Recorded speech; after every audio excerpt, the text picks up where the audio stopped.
Assalamualaikum, Annyeong 친구들. Jadi menanggapi banyaknya desas-desus huru-hara tentang program tenaga PRT atau Kasadomi yang berseliweran dengan infonya PRT di Korea gaji 59 juta.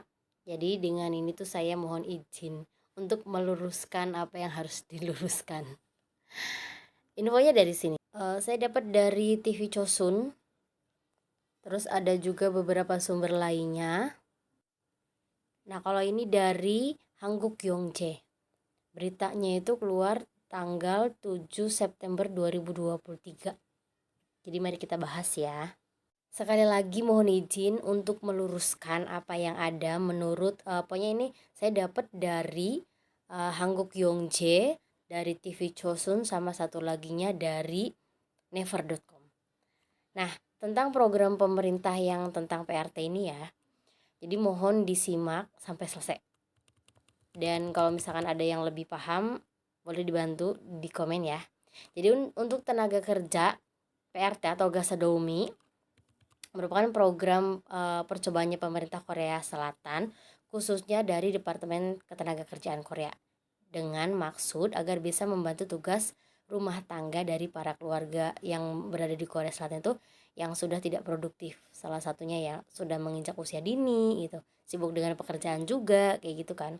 Dan target pemerintah Korea juga, mereka itu targetnya itu untuk 100 kepala keluarga yang tinggal di Seoul dengan syarat mereka tuh harus punya penghasilan ganda. Jadi bisa ngegaji, bisa ngecover gajinya gitu loh. Nah, dan program percobaan ini pun akan dilaksanakan mulai akhir tahun 2023 ini. Dan menurut pengumuman yang dibuat oleh Kementerian Ketenagakerjaan pada tanggal 7 September 2023 kemarin, pemerintah itu berencana memilih orang asing yang berusia 24 tahun ke atas untuk mengirimkan mereka ke 100 kepala keluarga yang berada di Seoul dalam waktu kurun tahunnya 1 tahun, dengan memverifikasi satu pengalaman dan pengetahuan mereka tentang kebudayaan Korea, terus juga mengevaluasi kemampuan bahasa Korea mereka, dan yang terakhir memverifikasi identitas, riwayat kriminal, dan juga ada tes narkoba juga. Dan pemerintah Korea Selatan ini fokus pada pengiriman tenaga kerja dari Filipina. Masalahnya nanti setelah proyek percobaan ini berjalan kan, pemerintah Korea itu masih mempertimbangkan cara untuk mendatangkan pekerja asing dengan upahnya yang masih di bawah minimum. Baru-baru ini berbagai tindakan terkait hal ini, maksudnya hal berita-berita ini tuh telah ditinjau oleh Komite Kebijakan Tenaga Kerja Asing, sebuah badan konsultasi lintas kementerian yang diketahui oleh Direktur Kantor Koordinasi Kebijakan Pemerintah.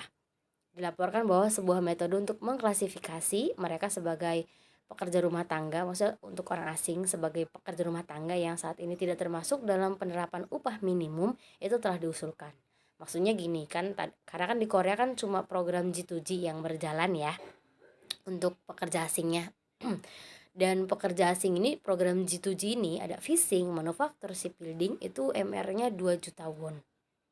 Untuk UMR tahun ini saya belum tahu ya. Pokoknya kemarin itu 2 juta won, yang kalau kita kurs itu 20 sampai 25 juta rupiah.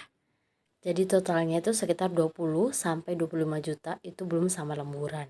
Kalau di shipbuilding sendiri itu nyampe katanya 4 juta, berarti sekitar 40-an lah ya katanya.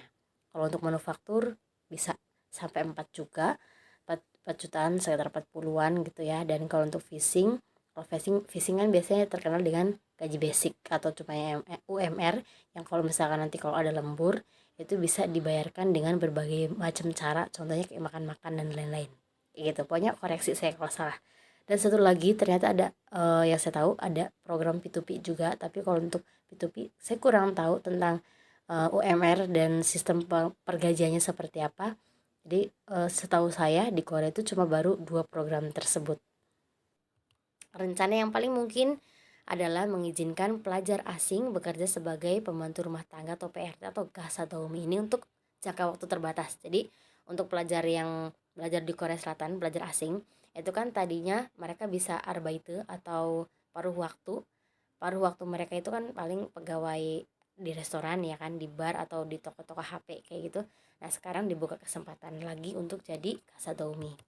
Dan Kementerian Ketenagakerjaan baru-baru ini dipastikan mengajukan permintaan resmi pada Kementerian Kehakiman untuk menambah pembantu rumah tangga.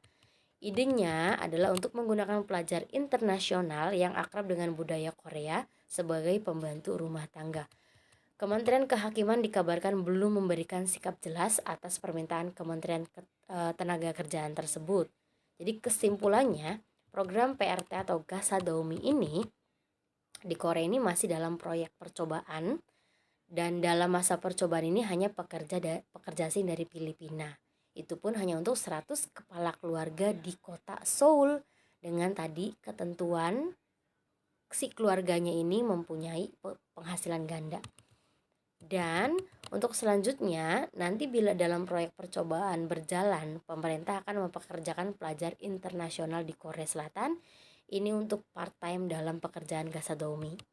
Departemen Kehakiman juga dalam memberikan jawaban izin untuk pekerja asing mengambil khusus TKA, maksudnya karena pertimbangan bila mana mengambil TKA gitu ya, yang gajinya masih di bawah UMR, itu kan pasti akan menimbulkan banyaknya pekerja imigran gelap. Jadi tenaga PRT difokuskan untuk pelajar asing yang sudah lama belajar di Korea Selatan karena dianggap sudah paham dengan budaya Korea. Jadi bisa kita ambil kesimpulan dalam masa percobaan ini Korea itu baru ngambil orang Filipina sama pekerja asing. Itu dalam masa percobaan. Kalau dalam masa percobaan ini berhasil, ya ada kemungkinan juga ngambil dari negara lain. Tapi tadi dengan ketentuan pastilah bahasa Korea, tentang kebudayaannya juga, dan pasti kalau Korea itu ketat banget. Jadi tenaga PRT ini difokuskan tadi untuk pelajar asing dulu yang sudah belajar di Korea Selatan. Nah, pokoknya buat semuanya hati-hati sama info-info yang berseliweran. Semoga bijak dalam mengambil informasi, apalagi buat nge-share. Jadi harus bener-bener sampai akarnya. Kalau nggak kayak gitu, rentan banget kasus penipuan. Semoga ini infonya membantu. Sekian dari saya. Assalamualaikum.